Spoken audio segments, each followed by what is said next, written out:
ഏതാണ്ടിപ്പോൾ ഒരു 4 മണിക്കൂറോളമായി ഇപ്പോഴും കത്തിക്കൊണ്ടിരിക്കുകയാണ്. കോഴിക്കോടിനെ സംബന്ധിച്ചിടത്തോളം കോഴിക്കോട് ഓർമ്മയിൽ തന്നെ ഇത്തരം ഒരു സംഭവം നമുക്ക് പറയാൻ കഴിയുകയില്ല. ഏതായാലും വളരെ വേദനാജനകമായ ഒരു കാഴ്ചയാണ് ഇവിടെ കാണുന്നത്.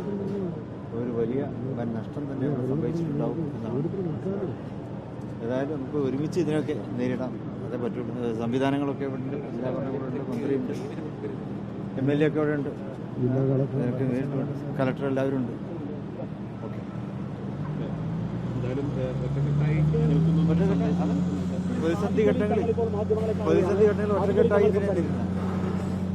വലിയ പ്രതിസന്ധിയാണ് കോഴിക്കോടിനെ സംബന്ധിച്ചിടത്തോളം. കോഴിക്കോടിൻ്റെ ഓർമ്മയിൽ തന്നെ ഇങ്ങനെയൊന്ന് നമുക്ക് അതിനെ ഓർമ്മിച്ചെടുക്കാൻ കഴിയുന്നില്ല. ഏതായാലും ഈ വലിയ ദുരന്തം വളരെ വേദനാജനകമാണ്. ഒരുപാട് പേരുടെ ജീവനോപാധിയാണ് ഇവിടെ കത്തിക്കൊണ്ടിരിക്കുന്നത്. ഏതായാലും അതിനെ അതിജീവിക്കാൻ അവർക്ക് കഴിവുണ്ടാവട്ടെ. നമുക്ക് ഒറ്റക്കെട്ടായിട്ട് ഇതിനെ നേരിടാം. ജില്ലാ ഭരണകൂടവും സംസ്ഥാന സർക്കാരും ഒക്കെ തന്നെ ആ ഒരു നിലയ്ക്ക് തന്നെ ഇവിടെ കാര്യങ്ങൾ കൈകാര്യം ചെയ്യുന്നുണ്ട്. അവരോടൊപ്പം ചേർന്നുകൊണ്ട് നമുക്കിതിനെ തരണം ചെയ്യാം. ആളപായമില്ല എന്നുള്ളതാണ് ഒരു ആശ്വാസം. കാരണം കട അടഞ്ഞു കിടന്നുകൊണ്ടാണ്, അല്ലെങ്കിൽ 100 കണക്കിന് ജീവനക്കാരുണ്ടാകുമായിരുന്നു. തീർച്ചയായിട്ടും ഇന്നിപ്പോൾ സൺഡേ ആയതുകൊണ്ട് അവധി ദിവസമാണല്ലോ, അതുകൊണ്ടായിരിക്കാം തൊഴിലാളികളൊന്നും ഇല്ലാത്തതുകൊണ്ട് ഒരു വലിയ രക്ഷപ്പെടലാണ് നമുക്കിവിടെ ഉണ്ടായിട്ടുള്ളത്.